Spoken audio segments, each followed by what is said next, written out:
ассалому алайкум дӯстон, хуш омадед ба шабакаи мо. Дар ин навор оиди тозатарин ва муҳимтарин хабарҳо аз ҷаҳони ММА гап мезанем. Лайкро зер кунед, мо бошем оғоз мекунем.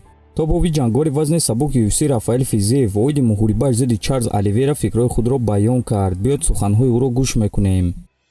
ин муҳорибаи хатарнок аст. ҳамон накаут дар ҷанг зидди Топурия ин муҳорибаро тағйир намедиҳад. ма боксёр нестум, ма кикбоксёрум. Зарбаҳои дастони ман хеле вазнинанд ва агар ки зарбаҳои ман ба ҳадаф расанд, пас албатта ки ман ӯро ба накаут равон карда метонам. бисёриҳо мегӯянд ки баъди накаут манаҳи ҷангвар ба монанди пешина нест. ҳамаи чизро мегӯянд, лекин ман намедонам ки ин чиз рост ҳаст ё не. бисёри ҷангварон аз сабаби рафтани синну сол бой медиҳанд. намедонам ин чиз ҳақиқат дорад ё не, аммо мо ин чизро рӯзи 12 октябр месанҷем, гуфтааст Физиев. хотиррасон мекунем ки Чарлз Оливейра ба ин муҳориба баъди накаут аз Илия Топурия бармегардад, а Физиев бошад баъди ғалаба зидди Бахамондес. дӯстон, чӣ гуна ки медонед, мо тӯли чанд сол аст ки бо ширкати шифофармо ҳамкорӣ мекунем ва ба боварии комил ин ширкатро ба шумо тавсия медиҳем. дар ин ширкат шумо ҳама намуд дороҳои гиёҳӣ, духиҳои арабӣ, соатҳои мусалмонӣ, ҷойнамозҳо, шампунҳои гиёҳӣ ва боз бисёр дигар чизҳоро дастрас карда метавонед. ин ширкат дастафка ба тамоми шаҳрҳо доранд, ҳамчунин мошинкаҳо барои риш ва мӯи сар, доруҳо барои фарбе ва харобшавӣ, равғани сиёҳдонаро низ аз ин ширкат дастрас карда метавонед. рақамҳо дар рӯи экран, ҳатман аз номи канали Паҳлавон гап занед.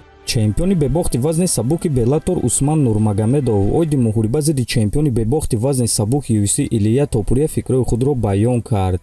дар аввал маро муҳориба зидди Пол Хьюз дар Дубай интизор аст ва ма бояд ба ҳама исбот кунам ки дар муҳорибаи охирони худ ма баромади на он қадар хуб нишон додам ва рӯзи 3 октябр ма ин чизро ислоҳ мекунам. а оиди Топурия боша мо ба он ҷо меравем, шояд баъди 1 сол, охирҳои соли оянда, ва агар ки ӯ ҳоло ҳам дар он ҷо бошад, пас ана ҳамон вақт гап мезанем. чунки вақте ки одам ба чунин қуллаҳои баланд мерасад, хубтараш бояд сари вақт карьераи худро ба анҷом расонад, гуфтааст Усман. хотиррасон мекунем ки Усман Нурмагомедов бо рекорди 19-0 чемпиони вазни 70 килограмми Беллатор аст. ана Илия Топурия бошад бо рекорди 17-0 чемпиони вазни 70 килограмми UFC аст.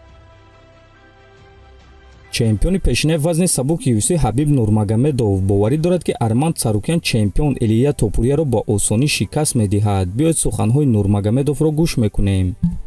ман ягон шанси Топурияро намебинам. Арман аз дистансия дур меҷангад, бо зарбазанҳо аз дурӣ истода кор мекунад, бо пойҳо хубтар зарба мезанад ва ҳозир ӯ материал дорад ки тамошо карда Илияро хуб омӯхта метавонад. агар 3 муҳориба пеш меҷангиданд, пас Топурия барои ӯ хатарнок мебуд. ҳозир бошад мешавад омӯхта ки аз кадом корҳои Топурия бояд эҳтиёт кунӣ. ман фикр мекунам ки айни замон беҳтарин ҷангвар дар вазни сабук Арманд Сарукян аст, агар Ислам Махачевро ба назар нагирем. дар ин муҳориба ӯ бо шарофати стили ММА ғолиб мешавад. ин гӯштини озод нест. Арман ӯро ба замин афтонида метавонад. дар замин ӯ зарбаҳои кунҷи дастони хуб дорад, зарбаҳои хеле хуб ва боз пушти рақибро гирифта метавонад. Арман дар дистансия хатарнок кор намекунад. ҳозир муҳорибаҳои Топурияро тамошо карда ӯро омӯхта мешавад. агар пештар меҷангиданд, Топурия шанс дошт. ҳозир бошад ман 80-20 Арманро ғолиб мебинам. ман фикр мекунам ки гӯштини ӯ, фишори ӯ ва қадду қомати ӯ, ин чизро бояд ба назар гирем. ӯ аз Топурия дида калонтар ва вазнинтар аст ва рӯзи муҳориба калонтар мебарояд. Топурия ҳоло бо гӯштингирҳо ҷангидагӣ нест. Холуэ ва Оливейра гӯштингир нестанд. Волкановский низ ба монанди Арман гӯштин надорад, гуфтааст Нурмагомедов. дӯстон, шумо бо ин суханҳои Ҳабиб розӣ ҳастед ё не? оё ба фикри шумо Арман Топурияро ба осонӣ шикаст дода метавонад ё ин ки Топурия худаш ӯро ба осонӣ манъ мекунад? фикрҳои худро нависед. ҳатман дар YouTube канали мо обуна шавед. то боздид. хонободу сарбаланд бошед.